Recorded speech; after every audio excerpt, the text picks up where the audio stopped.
Bonjour à tous et à toutes, bienvenue dans le Grenat Time, deuxième match de l'Euro, on était à Cologne cette fois-ci, Suisse-Hongrie, et la Suisse s'est imposée 3-1, assez facilement on va le voir, la Hongrie, attention, peut-être première éliminée, parce que franchement c'était assez faible, même s'ils se sont réveillés en fin de match, on va voir avec les statistiques et tout, que franchement c'était assez faible, et c'est peut-être le premier éliminé, en tout cas la première équipe la plus faible, en tout cas qui était des 4 équipes, et oui je mets l'Écosse au-dessus. Pour moi, je tente plus de l'Écosse. Pour moi, l'Écosse a plus de qualité que cette Hongrie qui est emmenée par un pauvre Dominic Szoboszlai qui est trop excentré sur la ligne. On va voir ça tout de suite après le générique. C'est parti.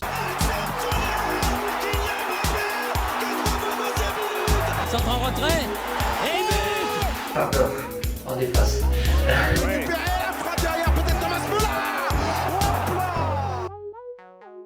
Une Suisse qui n'a pas la même aura de celle du dernier Euro qui nous a éliminés dans un 3-4-3 qui est pas très reluisant avec un Murat Yakin qui est leur sélectionneur qui est critiqué par la presse, par les supporters, qui apparemment a pas un beau jeu et ça s'est vérifié, mais forcément c'est assez efficace et je les comparais un peu avec des grandes réserves parce qu'il n'y a pas des gros noms, mais dans le style de jeu à nous en 2018 on a peut-être pas une grande tactique, mais en tout cas, on est efficace quand il faut l'être. Et c'est ce qui a été fait avec Doua, qui est leur nouveau petit numéro 9 de 27 ans quand même, de Ludogorets, mais qui inscrit son premier but à la 12e minute. On le croit en jeu, mais non, il part bien dans le bon tempo. Et finalement, il inscrit son premier but en sélection, qui les met devant 12e minute. On se dit quand même que c'est assez séduisant. On a une attaque un peu virevoltante, en tout cas pour l'instant, je parle beaucoup de la Suisse, parce qu'on n'a que vu la Suisse pendant la première mi-temps jusqu'à la 60e minute.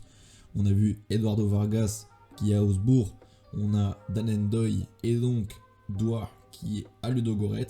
Des noms qui sont pas très reluisants, mais bon, qui ont évolué depuis le dernier Euro et qui se débrouillent pas mal. En tout cas, c'est virevoltant. Brillem Bolo est encore un peu juste. Il est que rentré à la 72e. Mais le métronome de cette équipe, c'est Granit Xhaka. L'homme fort, le visage un peu connu du Bayer Leverkusen avec Florian Wirtz qui a explosé, mais en tout cas qui est arrivé au dernier mercato estival. Granit Xhaka est le véritable métronome et qui a une science du placement. Je suppose qu'il a pu apprendre ça avec Xabi Alonso. Il a une science du placement dans cette équipe qui est assez exceptionnelle et se retrouve toujours disponible. Il arrive à se trouver disponible et il arrive à casser des lignes. Donc c'est vraiment le joueur qu'il faut identifier si on est amené à affronter la Suisse. Il faut faire attention aussi à la qualité de pied en Suisse des défenseurs. Ricardo Rodriguez, très bon casseur de ligne et très bon centreur.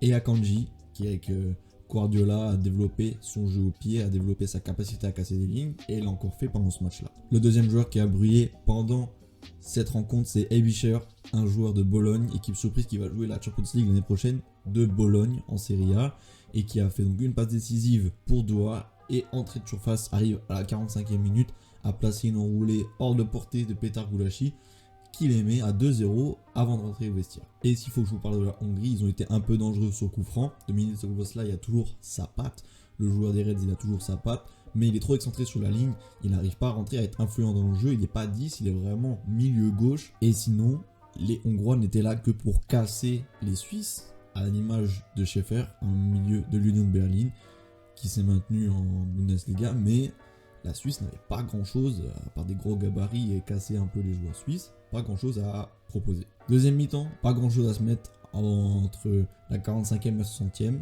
Et à la deuxième mi-temps, 64e, Varga, attaquant hongrois, place une tête qui passe de peu, mais sur un centre bien fait de Szoboszlai, passe de peu hors du cadre. Et 4 minutes plus tard, à la 68e, c'est la même action. Szoboszlai à la passe décisive et il arrive à trouver Varga qui cette fois-ci plante. Ça fait 2-1. Il recommence à retrouver Swap, mais c'est que le même schéma tactique. Ça veut dire que ça vient de Szoboszlai, c'est un centre, ou c'est pas un corner, ou c'est pas un coup franc. Voilà, mais Szoboszlai n'est pas influent dans le jeu, sinon, si ce n'est ses centres, mais c'est prévisible étant donné qu'il est excentré sur un côté. Néanmoins, il y a une réaction. Sans cette réaction, je vous aurais dit clairement que la Hongrie allait se faire éliminer assez facilement parce qu'il n'y avait aucun jeu. Franchement, il n'y avait aucun jeu à part il n'y a pas de réaction, il n'y avait aucune réaction, ni les changements. Et les changements, c'était un peu risible, mais là, leur numéro 9, Martin Adam, il est franchement, je vous mets son physique, c'est vraiment pas taillé pour une compétition européenne. À la 90e, Roublard qu'il est, Granit Xhaka se met au premier poteau et a failli tromper Petar Gulácsi.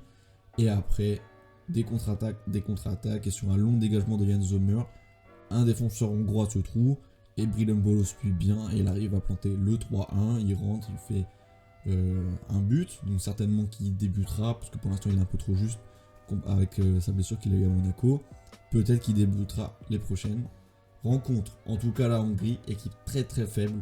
Il va falloir se reprendre s'ils veulent faire quelque chose. Mais là, avec l'Allemagne qui a un niveau très fort, l'Écosse qui a montré de l'envie. Pour moi, en tout cas, ce serait Allemagne-Suisse. Mais la Suisse aussi, attention, va falloir guetter le Suisse-Écosse qui peut être game changer. On se retrouve bientôt pour l'analyse de Croatie-Espagne. À toutes.